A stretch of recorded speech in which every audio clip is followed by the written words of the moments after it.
Hello students, welcome to my channel super study classes. आज हम लोग पढ़ने वाले हैं कक्षा 3 के हिंदी व्याकरण का पहला चैप्टर, भाषा और व्याकरण, लैंग्वेज एंड ग्रामर। सबसे पहले हम लोग भाषा के बारे में पढ़ेंगे कि भाषा किसे कहते हैं, इसकी क्या परिभाषा है, इसके कितने रूप हैं और हमारे देश में कौन कौन सी भाषाएं बोली जाती है और कौन कौन सी विदेशी भाषाएं हैं, इन सब के बारे में। तो आइए शुरू करते हैं भाषा से। बोलकर लिखकर हम मन की बात सबको बताते हैं, सुनकर पढ़कर हम सबकी बात समझ जाते हैं। कभी कभी संकेतों से भी बात समझ में आ जाए, लेकिन कहना सुनना लिखना पढ़ना ही भाषा कहलाए। तो इस प्रकार हम लोगों ने क्या देखा कि जब हम बोलकर लिखकर अपने मन की बात दूसरों को बताते हैं और सुनकर पढ़कर हम दूसरों की बात समझ जाते हैं, तब यह भाषा कहलाती है। और कभी कभी संकेतों के द्वारा भी हम बात को समझ जाते हैं, इसलिए लिखना पढ़ना कहना सुनना सभी क्या है, भाषा का ही अंग है या रूप है।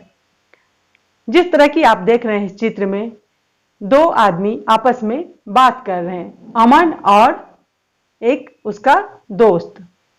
अमन पूछ रहा है, अब तुम्हारी तबीयत कैसी है? और उसका दोस्त बता रहा है, मैं अब पहले से काफी बेहतर हूं। तो इस तरह से इस चित्र में दो मित्र एक दूसरे से बात कर रहे हैं। वे बोलकर अपनी बात बता रहे हैं और सुनकर एक दूसरे की बात समझ रहे हैं। इसी तरह हम भी दूसरे को अपनी बात बोलकर समझाते हैं और दूसरे की बात सुनकर समझते हैं। कक्षा में अध्यापक श्याम पट पर लिखते हैं, यानी ब्लैक बोर्ड पर लिखते हैं, जैसा कि आप देख रहे हैं इस चित्र में कि शिक्षक जो है ब्लैक बोर्ड पे लिख रहे हैं और बच्चे उसे पढ़कर समझ रहे हैं। इस प्रकार पहले चित्र में बोलकर अपनी बात बताई जा रही है और सुनकर बात समझी जा रही है। वहीं दूसरी चित्र में अध्यापक द्वारा लिखकर बच्चों को कुछ बताया जा रहा है, उसे बच्चों द्वारा पढ़कर समझा जा रहा है, जैसा कि यहाँ आप देख सकते हैं। इस प्रकार हम कह सकते हैं कि भाषा वह माध्यम है जिसके द्वारा बोलकर सुनकर लिखकर पढ़कर हम अपने मन के विचार या भाव एक दूसरे तक पहुंचाते हैं। तो इस प्रकार भाषा क्या है? विचार अभिव्यक्ति का या विचारों को आदान प्रदान करने का साधन है। समझ में आई बात? अब हम लोग देखेंगे भाषा के रूप, फॉर्म्स ऑफ लैंग्वेज, यानी भाषा के कौन कौन से रूप हैं। तो भाषा के दो रूप हैं, पहला मौखिक भाषा और दूसरा लिखित भाषा। मौखिक भाषा, ऑरल लैंग्वेज, बोलकर अपनी बात दूसरों तक पहुंचाना तथा दूसरों की बात को सुनकर समझना मौखिक भाषा कहलाता है। दूसरा है लिखित भाषा। लिखित भाषा यानी रिटेन लैंग्वेज, लिखकर अपनी बात दूसरों तक पहुंचाना, पढ़कर दूसरों की बातों को समझना लिखित भाषा कहलाता है। तो कभी कभी हम क्या करते हैं, इशारों या संकेतों द्वारा भी विचारों का आदान प्रदान करते हैं। यह भाषा का सांकेतिक रूप होता है, जैसे यातायात पुलिस के द्वारा हाथ के इशारे से गाड़ियों को रुकने का तथा जाने का संकेत देना। क्रिकेट मैच में अंपायर द्वारा चौके छक्के तथा खिलाड़ियों के आउट होने का संकेत देना आदि क्या है, सांकेतिक भाषा का एग्जाम्पल है या उदाहरण है। लेकिन संकेतों को हम भाषा नहीं कह सकते। क्यों? क्योंकि पशु पक्षियों की अपनी बोली होती है जिसे वही समझते हैं, हम और आप नहीं समझ सकते। हम उनकी बात नहीं समझ पाते क्योंकि पशु पक्षियों की बोलियां होती हैं, भाषा नहीं होती, वो हमारी तरह बोल नहीं पाते हैं। जैसा कि आप देख सकते हैं इस चित्र में, ट्रैफिक पुलिस क्या कर रहा है, यातायात को यानी गाड़ियों को आने जाने का संकेत दे रहा है। जब रेड लाइट जलती है तो ट्रैफिक पुलिस बताता है कि रुक जाओ, और जब येलो लाइट जलती है तो वो बताता है कि लाइन क्लियर है, और जब ग्रीन लाइट जलती है तो वो गाड़ियों को चलने का आदेश देता है। तो इस प्रकार यहाँ सांकेतिक भाषा का प्रयोग हो रहा है। अब हम लोग देखेंगे भारत की कुछ प्रमुख भाषाएं। हिंदी हमारी राष्ट्रभाषा और राजभाषा दोनों है। यह हमारे देश में सबसे अधिक बोली और समझी जाने वाली भाषा है। क्योंकि हमारे देश में ज़्यादा से ज़्यादा लोग हिंदी भाषा बोलते हैं और समझते भी हैं, इसलिए यह हमारे देश की राष्ट्रभाषा और राजभाषा दोनों है।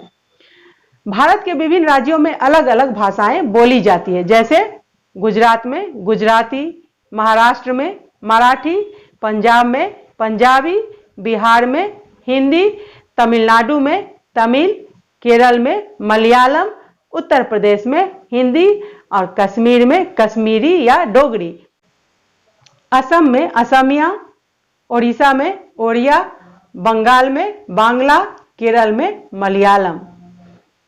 इस सब के अलावा अन्य प्रचलित भाषाएं, संसार में बहुत सी भाषाएं बोली और लिखी जाती हैं, जैसे जर्मनी में जर्मन, जापान में जापानी, चीन में चीनी, फ्रांस में फ्रेंच, इंग्लैंड में अंग्रेजी, अमेरिका में अंग्रेजी, स्पेन में स्पेनिश, अरब या यूएई में अरबी। तो इस प्रकार ये सारी भाषाएं क्या है, अन्य जगहों में यानी विदेशों में बोली जाती है। ये हमारी देश की भाषाएं नहीं है, ये विदेशी भाषाएं हैं। अब हम लोग जानेंगे लिपि यानी स्क्रिप्ट किसे कहते हैं। जब मनुष्य ने भाषा का विकास करना आरंभ किया, तब उसे ध्वनियों को निश्चित रूप देने की आवश्यकता महसूस हुई ताकि वह सबकी समझ में आ सके।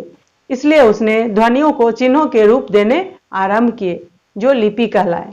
इस प्रकार हम कह सकते हैं कि प्रत्येक भाषा को लिखने के लिए कुछ चिन्ह निश्चित हैं, जिन्हें लिपि कहते हैं।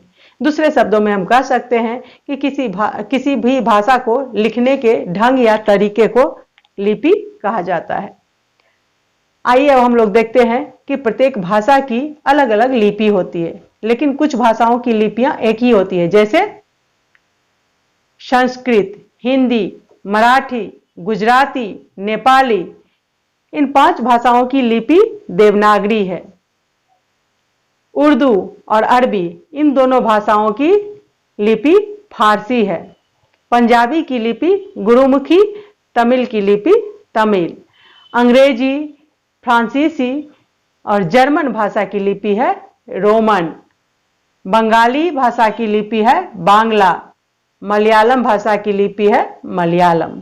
तो इस प्रकार हर एक भाषा की एक लिपि होती है, लेकिन कुछ भाषाओं की लिपियां एक ही होती हैं, यानी बहुत सारे कुछ ऐसी भाषाएं भी हैं जिनकी एक ही लिपि होती है, जैसे कि ये संस्कृत, हिंदी, मराठी, गुजराती, नेपाली। भाषा का शुद्ध रूप सीखने के लिए कुछ नियम बनाए गए हैं, जिन्हें हम व्याकरण द्वारा सीखते हैं। अतः भाषा को लिखने पढ़ने के लिए व्याकरण का ज्ञान होना आवश्यक है। तो इस प्रकार हम कह सकते हैं व्याकरण भाषा को शुद्ध लिखना, पढ़ना व बोलना सिखाता है। या दूसरे शब्दों में हम कह सकते हैं कि व्याकरण वह शास्त्र है जिसके द्वारा हम शुद्ध शुद्ध लिखना, पढ़ना व बोलना सीखते हैं। व्याकरण में वर्ण, शब्द और वाक्य के विभिन्न भेद, उपभेद आदि का अध्ययन किया जाता है। तो इस प्रकार इस चैप्टर में हमने क्या क्या पढ़ा, क्या क्या सीखा। तो हमने इस चैप्टर में सीखा हम अपने विचार भाषा द्वारा एक दूसरे तक पहुंचाते हैं। भाषा के 2 रूप हैं, पहला मौखिक यानी बोलकर और सुनकर समझना या बताना, दूसरा लिखित, लिखकर और पढ़कर दूसरों को बताना और समझना। हिंदी हमारी राष्ट्रभाषा और राजभाषा दोनों है। हिंदी भारत में सबसे अधिक बोली और समझी जाने वाली भाषा है। भाषा को लिखने के लिए निश्चित चिन्हों को लिपि कहते हैं। व्याकरण भाषा को शुद्ध लिखना, पढ़ना और बोलना सिखाता है। तो इस प्रकार इस चैप्टर में हमने भाषा और उससे संबंधित ढेर सारी बातों की जानकारी सीखी या प्राप्त की। अब हम लोग देखेंगे कि इस चैप्टर में कितने प्रश्न हैं और उनके क्या क्या उत्तर हैं। तो सबसे पहले हम लोग देखेंगे कि निम्नलिखित प्रश्नों के उत्तर दीजिए। और पहला प्रश्न क्या है, भाषा क्या है, इसके कितने रूप हैं। तो इसका आंसर होगा, उत्तर होगा क्या, भाषा वह माध्यम है जिसके द्वारा बोलकर, सुनकर, लिखकर हम अपने विचार को एक दूसरे तक पहुंचाते हैं और दूसरे के बातों को या विचारों को सुनकर समझते हैं। भाषा के दो रूप हैं, पहला मौखिक और दूसरा लिखित। लिपि किसे कहते हैं? हिंदी भाषा की लिपि क्या है?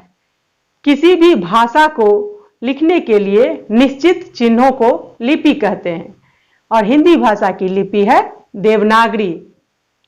तो इस प्रकार हम कह सकते हैं कि भाषा वह माध्यम है जिसके द्वारा हम अपनी बातों को बोलकर और लिखकर दूसरों तक पहुंचाते हैं और दूसरे की बातों को सुनकर और पढ़कर समझते हैं।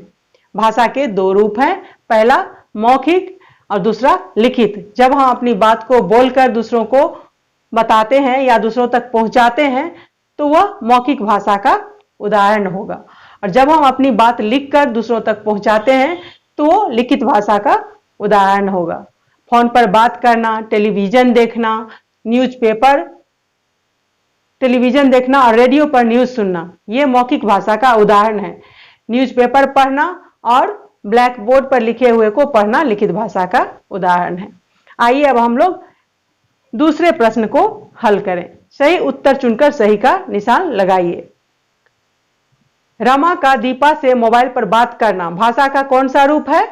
तो मौखिक रूप है। मराठी किस राज्य की भाषा है? महाराष्ट्र की। इनमें से किस भाषा की लिपि देवनागरी नहीं है? तो अंग्रेजी की। चित्र देखकर लिखिए कि यह भाषा का कौन सा रूप है।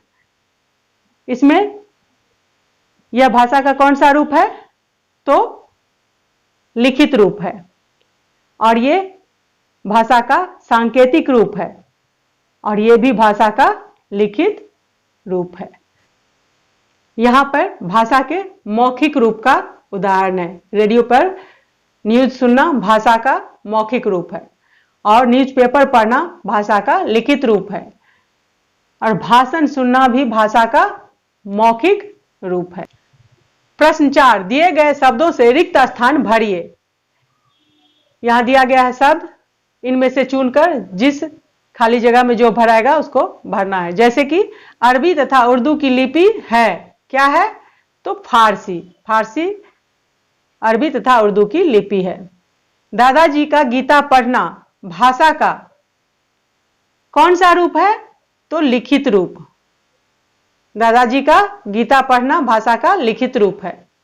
अंपायर का अंगुली उठाना भाषा का सांकेतिक रूप है। कौन सा रूप है? सांकेतिक रूप। हमारी राष्ट्रभाषा हिंदी है। हमारी राष्ट्रभाषा क्या है? हिंदी है। भाषा को लिखने के लिए जिन संकेतों का प्रयोग किया जाता है उसे क्या कहते हैं? उसे लिपि कहते हैं। क्या कहते हैं? लिपि। आप प्रश्न 5, निम्नलिखित भाषाओं की लिपि लिखिए। गुजराती भाषा की लिपि है देवनागरी। नेपाली भाषा की लिपि भी देवनागरी। फ्रांसीसी भाषा की लिपि रोमन। जर्मन भाषा की लिपि रोमन। संस्कृत भाषा की लिपि देवनागरी। और मलयालम भाषा की लिपि मलयालम।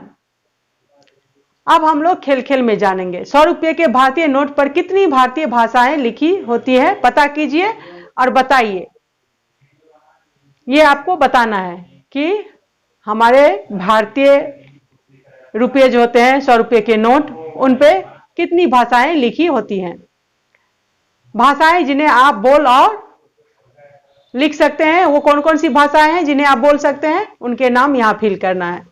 वो भाषाएं जिन्हें आप आराम से लिख सकते हैं, तो हिंदी और अंग्रेजी आप बोल भी सकते हैं और लिख भी सकते हैं। तो इस तरह से यहां हमारा यह चैप्टर कंप्लीट हुआ, और इस तरह हमने इस चैप्टर में भाषा उससे संबंधित ढेर सारी जानकारियां प्राप्त की। उम्मीद है आपको यह चैप्टर अच्छी से समझ में आ गई होगी। अगर आपको यह वीडियो अच्छी लगी है तो इसे लाइक करें, शेयर करें, अपने दोस्तों के साथ इसे ज्यादा से ज्यादा शेयर करें। और अगर आपने इस चैनल को सब्सक्राइब नहीं किया है तो चैनल को सब्सक्राइब करके बेल आइकन को प्रेस कर दीजिए, ताकि आने वाली सभी वीडियोज की नोटिफिकेशन आपको सबसे पहले मिले। हमारे साथ बने रहने के लिए और वीडियो को अंत तक देखने के लिए आपका बहुत बहुत धन्यवाद। Thanks for watching.